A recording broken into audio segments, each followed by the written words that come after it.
Assalamualaikum warahmatullahi wabarakatuh.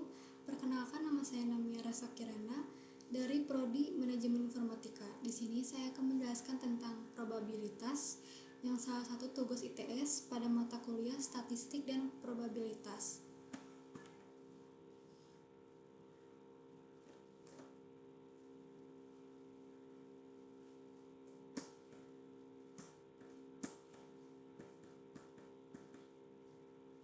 Di sini ada sampel dan populasi. Kalau sampel itu pengukuran menggunakan sampel disebut statistik. Yang kedua, statistik dapat dipresentasikan dalam bentuk tabel atau grafik untuk melihat persebaran data. Yang ketiga, persebaran data dari statistik dapat digunakan untuk memperkirakan peluang suatu kejadian atau peristiwa. Yang keempat, peluang atau probabilitas. Kalau populasi di sini pengukuran menggunakan populasi disebut parameter. Yang kedua, parameter pada dasarnya sama seperti statistik, akan tetapi data yang digunakan adalah populasi. Yang ketiga, persebaran data dari populasi dapat digunakan untuk memperkirakan peluang dari suatu kejadian atau peristiwa. Yang keempat, peluang atau probabilitas. Di sini sampel dan populasi sangat beda dalam pengukuran datanya.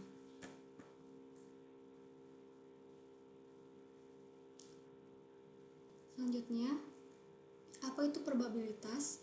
Probabilitas adalah kemungkinan atau peluang terjadinya suatu peristiwa atau kejadian.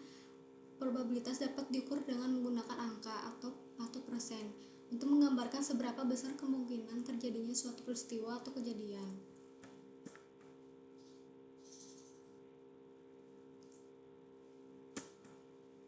Di sini adalah teori. Terdapat beberapa macam aturan dalam teori probabilitas, yaitu sebagai berikut. Di sini ada 3 ya. Yang pertama ada aturan penjumlahan, yang kedua ada aturan perkalian, yang ketiga ada teorema Bayes. Aturan penjumlahan itu dibagi 3. Pertama ada penjumlahan khusus, penjumlahan umum, dan komplemen. Dan untuk aturan perkalian di sini dibagi 4. Ada perkalian khusus, perkalian umum, dan probabilitas bersyarat dan probabilitas gabungan.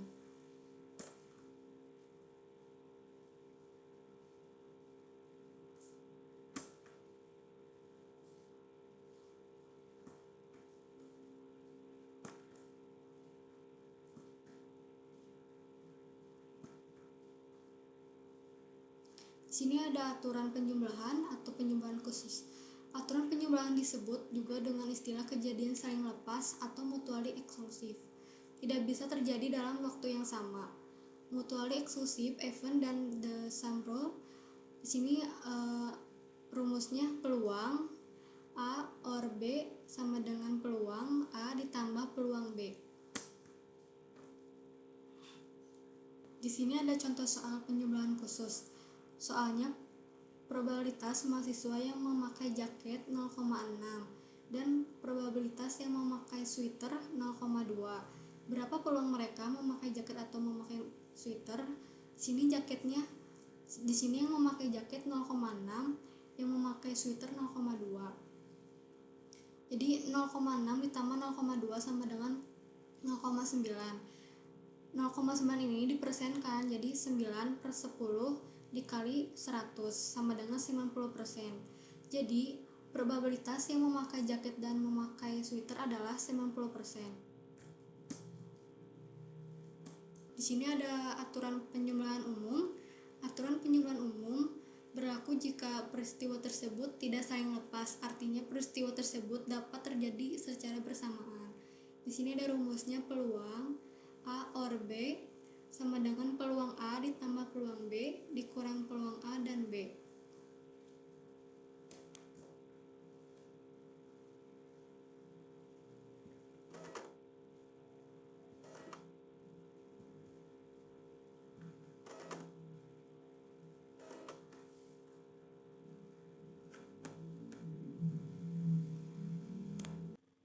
Di sini ada contoh soal penjumlahan umum.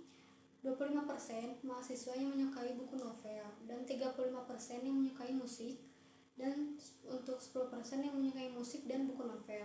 Berapa peluang mereka menyukai buku novel dan menyukai musik? Di sini buku novelnya ada 25%, dikurang 10, itu 10 dari mana? 10 dari yang menyukai musik dan novel. Jadi 25 dikurang 10 sama dengan 15. Untuk musik 35 dikurang 10 sama dengan 25.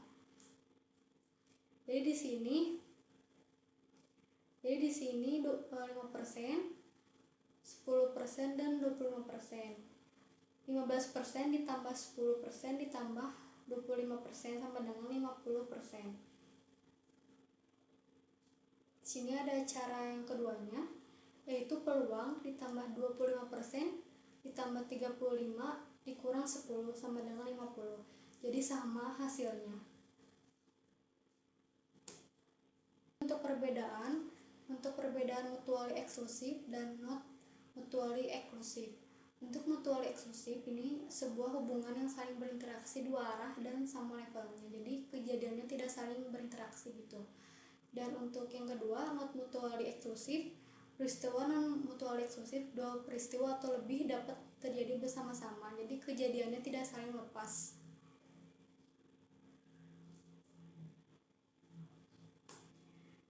Jadi untuk mutually eksklusif ini kejadiannya yang saling lepas, dan untuk not mutually eksklusif di sini kejadiannya tidak saling lepas.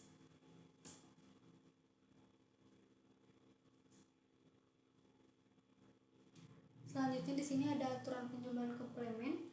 Aturan penjumlahan komplemen adalah teorema yang memberikan hubungan antara peluang suatu kejadian dan peluang komplemen kejadian sedemikian rupa sehingga jika kita mengetahui salah satu probabilitas tersebut, maka secara otomatis kita mengetahui probabilitas lainnya. Dan di sini ada rumusnya, persamaan peluang A sama dengan 1 dikurang P dalam kurung negasi A.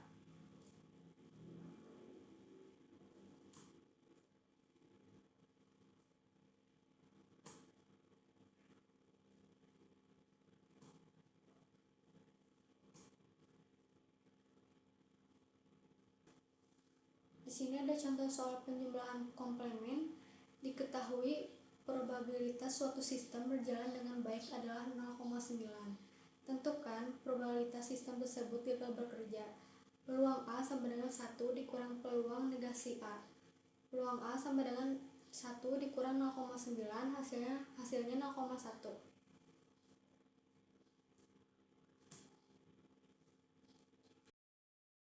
Segitu saja penjelasan dari saya tentang probabilitas aturan penjumlahan. Sekian dari saya. Wassalamualaikum warahmatullahi wabarakatuh.